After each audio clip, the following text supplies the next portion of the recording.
Hello everyone.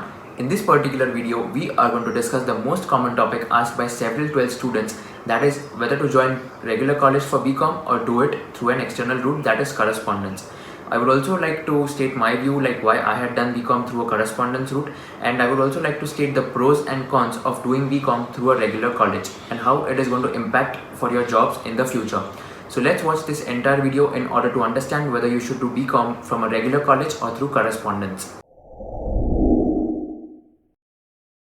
So first of all, I would like to state my view and the reason why I had done a correspondence over a regular college. So I had 88% in my 12th standard, and to be frank enough, I wouldn't have gotten admission into the best colleges because their cutoff is 97-96%. So my board was a different one, that is Cambridge curriculum of IGCSE and A levels, and because of this board, the maximum percentage that a student could have got was 92-93%. So it was not possible for me to go for a DU, specifically where the cutoff is 96-97%. Next, what I had thought is that instead of attending the college regularly and instead of delaying my CA curriculum and CA course, I would just do correspondence BCom, and gradually I would also clear my CA parallelly with the BCom college. So this was the main reason I had chosen BCom as a correspondence and not a regular one, because I wanted to finish off my CA examinations in one stroke itself and at an early age. So this was the main reason I had computed the opportunity cost also. That is, if I become a CA at the age of 21 versus if I become a CA at the age of 23 or 24 after doing a regular college, then there would be a lot of opportunity cost, and whatever are my plans of doing MBA in the future, those would also get postponed. So this was the main reason I had chosen a correspondence BCom over a regular one. That is, I don't have to attend any college, I don't have to do any projects, I would miss the college fund, but I just have to give the examinations once in a year. Now, speaking about the pros and cons of a regular college. So whatever are the pros of regular college, they are the cons of doing BCom from a correspondence route. So first of all, it would definitely add a lot of value to your resume if you're doing your BCom from a top university. If you have got 96-97% in your 12th, then I'll definitely recommend you to go for a regular college in DU or in some top university.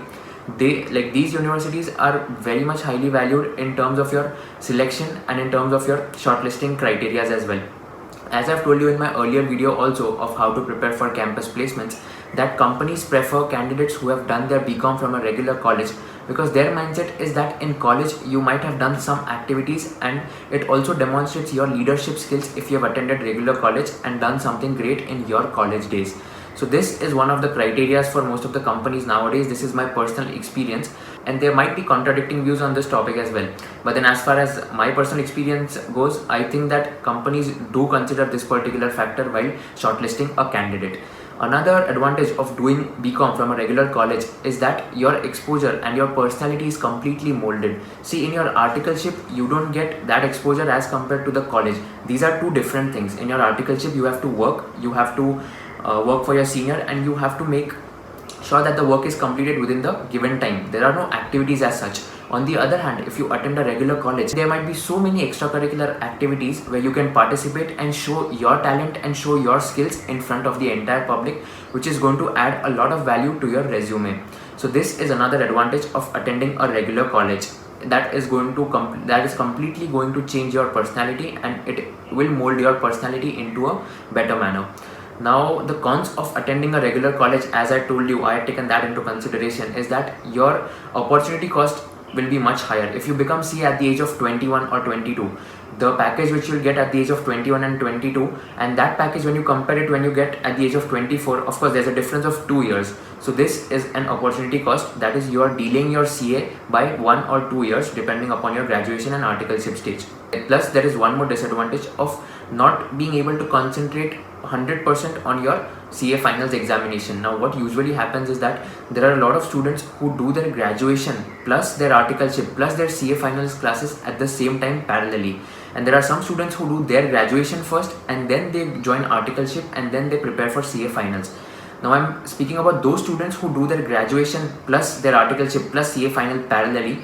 One drawback for you would be that you won't get 100% of your time for your CA finals preparation. So even if you're doing a regular college, try to ensure that during your last 5 or 5.5 months of CA final leave, you have to ensure that whatever you have done in the last 2.5 to 3 years of articleship and your CA final classes, you have to revise them in those 4.5 to 5 months from scratch itself. So remember that even if you're doing a regular college, it is not going to harm you a lot, but then the other students who have not done the regular college, they would be at an edge because they have a lot of time for their preparations of CA finals. So this is one drawback of doing BCom from a regular college, that you won't be able to give 100% to your CA finals. But then if you're doing your CA finals after you have graduated, then of course you can give 100% to your CA finals. But then the only thing is that the age when you'll become a CA, that would be later as compared to a person who is doing graduation and CA parallelly. So broadly, these are the factors which you should consider whether you should join a particular college or not. So to summarize, I would just like to state that if you have very good percentage in your 12th standard, like 96 or 97, then you should apply for all these DUs which are quite prominent in India, like SRCC, Hansraj, etc. And you should definitely have an experience of attending a college life in these colleges, because this is completely going to shape your personality. And even if you want to do an MBA in the future, this is going to add a lot of value in your CV. However, if you want to concentrate more on your CA finals and get a rank and get good scores in your CA examinations, then you can also go for external. I had gone for my external BCom itself through a correspondence route, and I had secured ranks in all my CA examination. So it is not that companies won't select you or shortlist you if you have done your BCom externally, but then other candidates would get an edge over you if they have a rank in their finals, plus they have done their BCom from a regular college. So this is the end point. Now, as I've told you that in the last 1 minute or 1.5 minutes, I would also share some quotes which I had inculcated in my mind, which motivated me to study. So here's one which I'm sharing with all of you, that you have 3 C's in your life: chances, choice, and change. You have to make a choice to take a chance for anything in life to change. So remember, if you really want your life to change, then you have to take a particular chance. And this chance is nothing but your positive attitude towards achieving something in your mind. See, like if you're doing something and there are 90% or 80% rate of failure, there is always that 10 or 20% of success rate. So concentrate on that 10 to 20% of success rate again and again, and make sure that you convert this 10 to 20% of success rate into 100% success rate. So even if you're failing sometimes, or even if you aren't able to achieve the thing which you had targeted to achieve, don't panic and don't get nervous at all. You have to attempt again and again, so that this 10 or 20% success rate changes to 100% of success rate in the future. So keep this particular attitude and mindset in your mind, and with this particular mindset, I think you can achieve each and everything whatever you have targeted in your mind. At this point of time, I'd like to thank Unacademy for sponsoring the video. There is a batch which is commenced from 19th of October 2020 for CA Foundation students. So if you are interested to enroll, you can enroll for the same. It is at a subsidized cost of rupees 3,500 for 1 month subscription, and you can use my code, that is Kushal5, to get a 10% discount.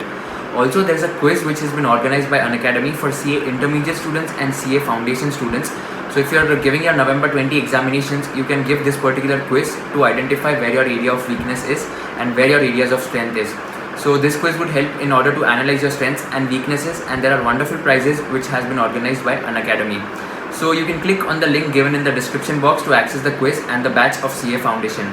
So thank you so much guys for watching the video. I hope this video was useful for all of you. If you do like the content, share it with all your friends and subscribe to my channel so that I can create more videos for all of you.